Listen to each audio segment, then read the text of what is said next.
Sonship is not a graduation gift for more advanced spiritual believers. Sonship is the starting point. The moment you believe the gospel, you were united with Christ, sealed with the Holy Spirit, and born into God's household. And to top it off, you were made joint heirs with Jesus Christ himself, and that is found in Romans 8:17. And Paul, he gives us this profound truth. He says in Galatians 4:6, because you are sons, God sent the Spirit of his Son into your hearts, crying, Abba, Father.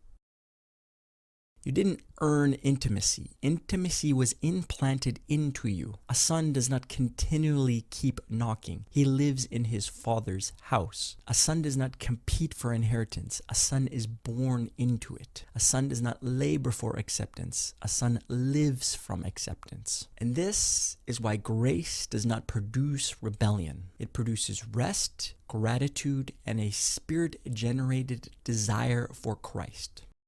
And as we know, there are many legalistic type people who have always accused grace being dangerous. And those who love the grace of God are not alone in this, because Paul himself had heard this constantly. In Romans 6:15, Paul asks a rhetorical question, and he says, shall we sin because we are not under law but under grace? And Paul continues by saying the obvious answer, and the answer is, of course not. And Paul does not try and fix this dilemma of where sin abounds, grace abounds, by watering down grace. His answer is that we don't continue in sin because we died with Christ. And if we died with Christ, then we also rose with Christ, because Christ is our life. Paul had many accolades according to this world to boast about, but he considered it as nothing compared to the life of Christ that was now living within him. Once a person understands grace, there is a difference in thinking. Grace does not produce a motivation that says try harder. Christ is our life, he is our strength, and he even is our sanctification. The Holy Spirit, the same Spirit that raised Christ from the dead, now lives in a believer, and he regenerates a person, causing them to be born again. He then indwells within them, and our bodies become the temple of the Holy Spirit, and he pours our love into our hearts, which is found in Romans 5:5, and he leads us into the newness of life, Romans 7:6. It is the law that commands righteousness, but grace is what imparts righteousness by giving us Christ himself.